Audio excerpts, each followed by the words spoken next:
If those hostages aren't back, I don't want to hurt your negotiation. If they're not back by the time I get into office, all hell will break out in the Middle East. Can you elaborate? And it will not be good for Hamas, and it will not be good, frankly, for anyone. All hell will break out here, actually. Neither did I. He's done a fantastic job, and it's a dangerous job, too, and we appreciate it. He didn't know about this kind of danger and the other deal-making he does. Now he sees a lot of big danger. Come on up, Steve. Mr. President, can I ask you a second part of that? Hamas released Just one another second, hostage please. video. I'm going to give you a little report on the hostages, if I can. Steve? Well, I think we're making a lot of progress, and I don't want to say too much because I think they're doing a really good job back in Doha. I'm leaving tomorrow back to go to Doha, but I think that we've had some really great progress, and I'm really hopeful that by the inaugural, we'll have some good things to announce on behalf of the President. I actually believe that we're working in tandem in a really good way, but it's the President, his reputation, the things that he has said that are driving this negotiation. And so hopefully it'll all work out and we'll save some lives. I believe we've been on the verge of it. I don't want to discuss sort of what's delayed it. There's no point to be negative in any way. But I think it's the President, his stature, what he said he expects, the red lines he's put out there, that's driving this negotiation. I'm going back probably either this evening or tomorrow night.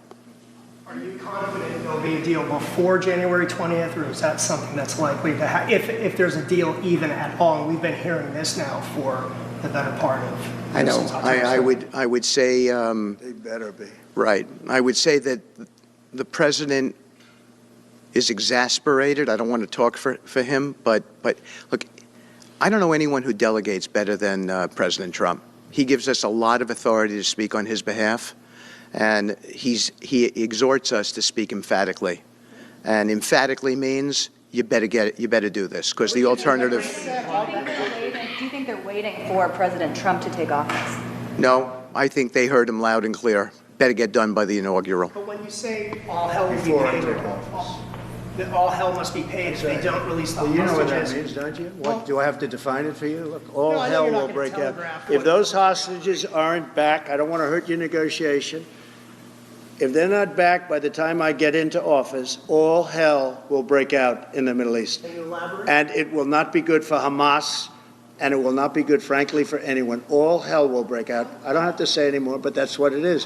And they should have given them back a long time. They should have never taken them. There should have never been the attack of October 7th. People forget that. But there was, and many people are killed. They're no longer hostages. I have people from Israel and others calling, begging me to get, we had also people there from the United States, just so you know. They're holding some so-called hostages from the U.S. But I've had mothers come to me and fathers crying, can I get the body of their son back? Can I get the body of their daughter back? That beautiful girl where they threw her in the car, pulled her by her ponytail and threw her in the car like she was a sack of potatoes. I said, what happened to her? Sir, she's dead. Like a 19, 20-year-old beautiful girl. And the way they treated her. And I just say it this very simply. Steve's got a job to do. He's a great guy, great negotiator, great person. They respect him over there already.